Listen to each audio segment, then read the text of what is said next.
One of the best things about using Webflow is that you and your marketing team have control over your website. But if you're not actually taking steps in order to make it better, then that's kind of useless. And when I say make it better, I mean increasing your conversion rate, making it so that more people who land on your site turn into actual paying customers. But the question is, how do you actually go about doing that? Well, there are a million different ways, but in this video, I am going to show you how I would go through and increase the conversion rate on my Webflow site. Now, in this video, we're using a free clonable from Flowout. If you want to clone this site, there's a link in the description where you can do that and use it completely free. Now, without further ado, let's start on the first one, and that is you always want to have a call to action in view. So if somebody is thinking they are going to want to use your product or your service, then you kind of got to get them at the exact right time. And if there is no get started button anywhere in view, then you might just lose that customer. So my favorite and probably the easiest way to do this is just to have a sticky nav bar. So if we take a look right now at this site, when I scroll,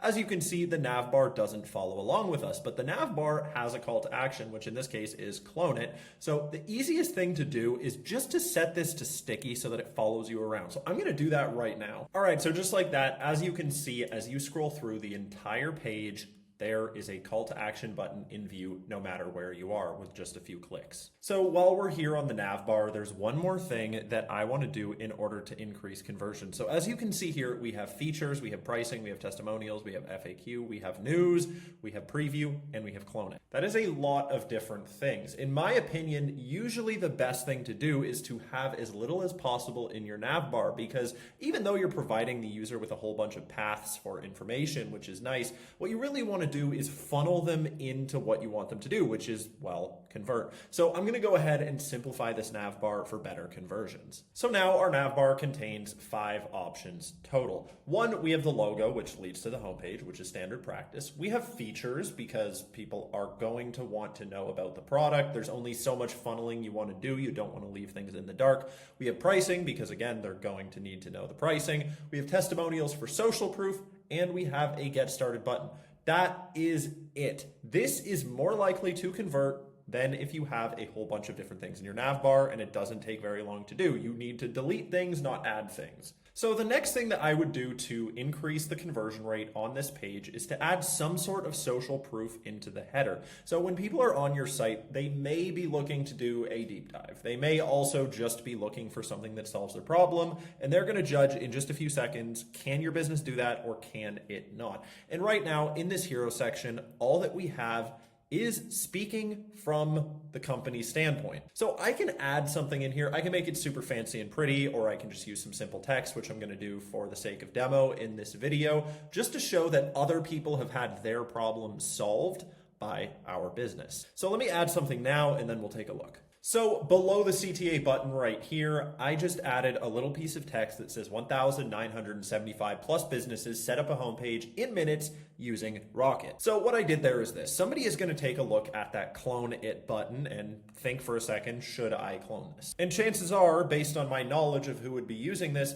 they are a business looking to set up a homepage. So I'm basically just reassuring them that, hey, other businesses have been in your shoes and they got past that hurdle using Rocket. So let's say you, for example, have a SaaS product which helps people with their budgeting. Adding something that says on average people save $400 a month with Rocket is immediately going to make people more likely to convert because, well, you're telling them that you've solved the same problem for other people. So now I think we've done a good job at optimizing this hero section for those people who don't scroll. They just look at the hero section and take action. But what about for those people who do dig a little bit deeper? I think we want to prime them up by giving them a little bit more social proof right after the header. So already on this template, as you can see, we have some logos right here, and that is showing people that, hey, these are other companies that use this product. And then below that, we're digging into, hey, here's what it does. I think we need just a little bit more social proof than logos right below the hero. So what I would do right now is I would get a testimonial section with clear reviews from people showing how this helped them solve their problem. So I'm going to put that right there and we'll take a look at how it is. So now what we're doing is we're saying, hey, here's the business. And then right below that in one view, here are people who use it and here's what they think about it. So now we've got a little bit more trust and we're ready to do the selling that is talking about our features. And one more tip that I have for you is simply related to the order of your pricing section. So what we can see here is a section that has two different options. We have $99 a month and we have $199 a month. Now, you're probably looking at this and thinking, wow, what can I actually do with this? This is pretty standard. But one thing that I have seen from my experience is almost guaranteed to boost the conversion rate is to flip this on its head and show the most expensive and then the least expensive. So let me do that now and then we'll talk a little bit more about it. So now, as we can see, it goes $199 and then $99 instead of the other way around. Why is this going to increase your conversions?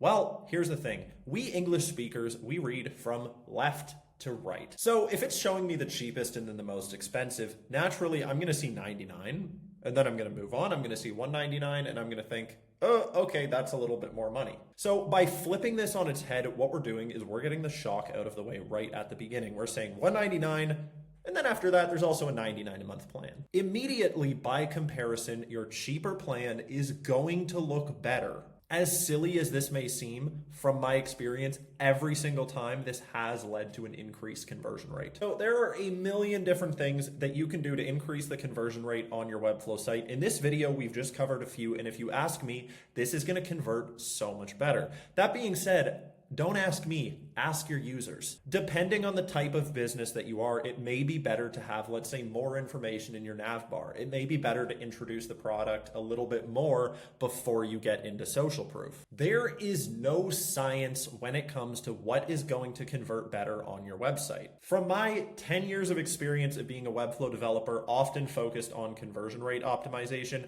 I can tell you that everything that I did in this video is more than likely going to boost your conversion rate.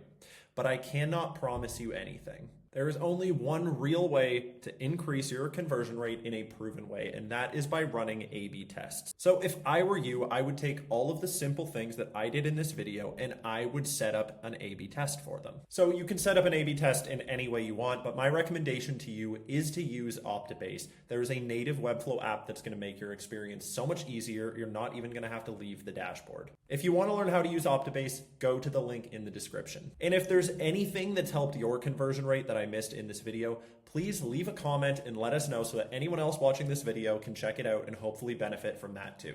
That's all for today. I hope these simple tips do lead to an increase in your conversion rate. I'll see you in the next one and have a great day.